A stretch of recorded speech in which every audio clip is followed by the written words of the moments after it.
Jauh di bawah tembok barat atau tembok ratapan adalah sebuah dunia bawah tanah yang menyimpan rahasia-rahasia Yerusalem kuno di samping beberapa batu terbesar yang pernah ditemukan. Ada sebuah gerbang tertutup. Di sebelah gerbang misterius ini, Anda akan melihat orang-orang Yahudi berdoa dan berseru kepada Tuhan. Tempat apa ini? Mengapa tempat ini sangat penting? Nah, hari ini kita akan membicarakannya dan kita juga akan membicarakan rahasia-rahasia lain yang dapat ditemukan di terowongan tembok barat. Jika Anda pernah mengunjungi tembok barat, Anda akan selalu mengingatnya. Ada sesuatu yang istimewa tentang tempat ini. Ketika Anda melihat orang-orang dari seluruh dunia membuka hati mereka dan berdoa kepada Tuhan. Bagi orang Yahudi, ini adalah tempat terpenting di dunia. Orang-orang Yahudi berdoa di sini karena mereka mengerti bahwa tempat ini sangat penting bagi Tuhan karena Dia memerintahkan bangsa pilihannya untuk membangun sebuah kuil di tempat ini. Tembok barat mengingatkan kita akan kenyataan ini dan merupakan tempat di mana orang Yahudi mengingat hubungan unik ini dengan Tuhan ketika Dia hidup di antara umatnya. Tetapi tembok barat bukanlah satu-satunya pengingat akan hari-hari mulia ketika bait suci berdiri di Yerusalem. Ada juga dunia tersembunyi yang tidak bisa Anda lihat. Jika Anda tidak tahu kemana mencarinya, apa yang akan saya tunjukkan hari ini akan mengubah perspektif Anda tentang tembok barat atau tembok ratapan dan yang menutupi rahasia yang tersembunyi di bawah jalan-jalan modern Yerusalem. Ada dunia yang sama sekali berbeda yang terkubur selama berabad-abad dan baru sekarang kita dapat melihatnya lagi dan takjub dengan penemuan yang luar biasa ini. Hari ini saya akan membawa Anda dalam perjalanan ke dunia misterius dan saya akan menunjukkan rahasianya. Jadi tidak semua orang tahu bahwa di sebelah tembok barat ada sinagoga yang sebenarnya. Anda dapat memasuki sinagoga dan melihat orang-orang Yahudi mempelajari Taurat dan berdoa. Begitu Anda memasuki sinagoga, Anda akan melihat bahwa itu ada di bawah lengkungan raksasa. Lengkungan ini dinamai oleh penjelajah terkenal Charles Wilson yang bekerja di Yerusalem selama abad sebelumnya. Sekarang, lengkungan ini mungkin berasal dari zaman Islam awal yang menghubungkan Bukit Bait Suci dengan kota bagian atas ke barat. Meskipun lengkungan itu berasal dari periode selanjutnya, tembok tempat lengkungan Wilson berada masih merupakan asli Herodian. Lengkungan ini adalah salah satu dari rangkaian lengkungan pertama yang membentuk sebuah jembatan untuk memunculkan lembah tiropan di bawahnya yang menghubungkan Bukit Bait Suci dengan kota atas tempat istana Hasmonean berada dan tempat sebagian besar keluarga imam tinggal. Oleh karena itu, jembatan ini juga dikenal sebagai jembatan para imam. Selain itu, jembatan tersebut menopang saluran air yang membawa air dari apa yang disebut kolam Salomo di dekat Bethlehem ke waduk besar di Bukit Bait Suci yang dikenal sebagai Great Sea. Jembatan ini terhubung ke salah satu gerbang di mana Anda dapat memasuki Bukit Bait Suci dari barat. Tetapi itu bukanlah gerbang terpenting yang akan kita bicarakan hari ini. Hari ini, di atas lengkungan Wilson Anda dapat melihat batu Herodes. Gambar menunjukkan lokasi di atas lengkungan Wilson hari ini. Tiang gerbang dari Gate of Chain atau gerbang rantai dibangun di atas dua batu besar. Ini mungkin sisa-sisa gerbang Herodian asli yang dibangun di atas lengkungan Wilson. Di sinagoga di sebelah tembok barat, Anda tentu saja dapat melihat tabut Taurat atau tabut kudus, Aron Kodesh yang indah, tempat menyimpan gulungan Taurat.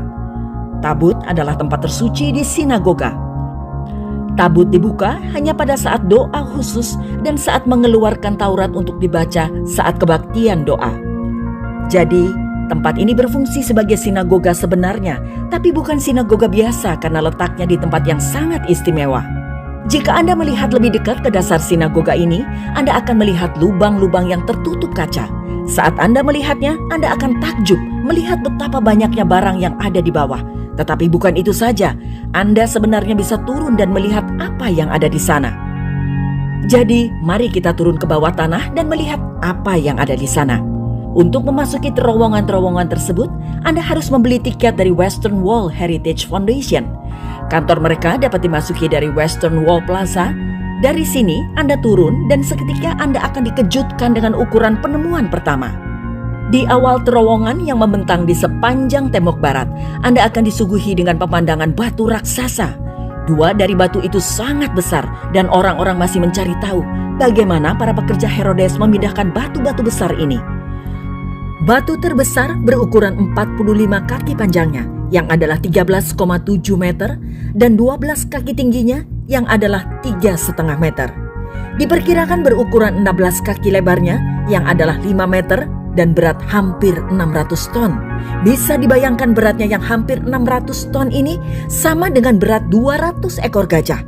Ini sangat berat. Tidak ada mesin modern yang mampu mengangkat batu sebesar itu. Orang-orang menduga bahwa Herodes menggunakan batu sebesar itu untuk membuat platform kuil lebih stabil, sehingga meskipun terjadi gempa bumi, batu-batu besar tersebut akan mencegah bangunan itu runtuh.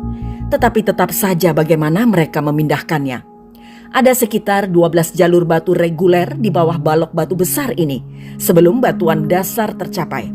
Lubang-lubang yang bisa Anda lihat di bebatuan dibuat di kemudian hari ketika sebuah waduk dibangun di daerah ini. Batu-batu kecil yang diproyeksikan ditempatkan di lubang-lubang ini menahan permukaan plester dengan erat ke dinding.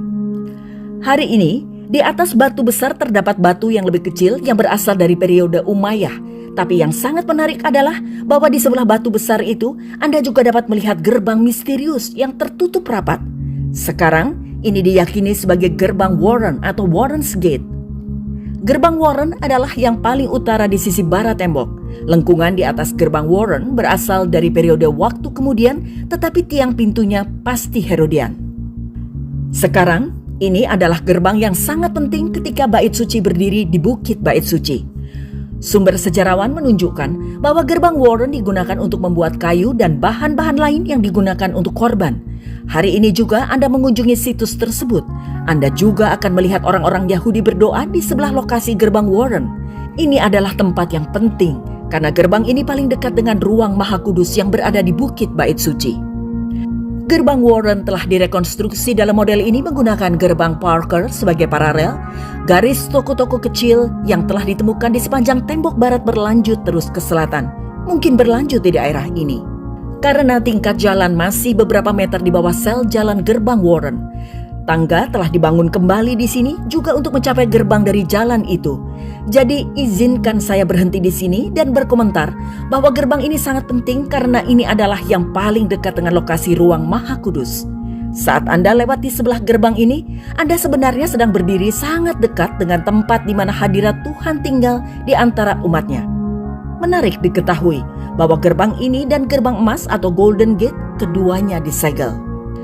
Gerbang khusus ini penting karena gerbang itulah yang paling dekat dengan ruang Maha Kudus.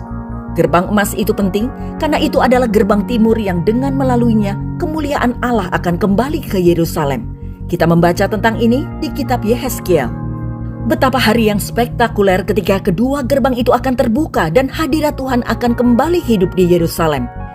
Tapi mari kita lanjutkan perjalanan kita. Saat Anda berjalan di sepanjang tembok barat menuju bagian utara Bukit Bait Suci, Anda akan lihat lebih banyak batu Herodian di jalan.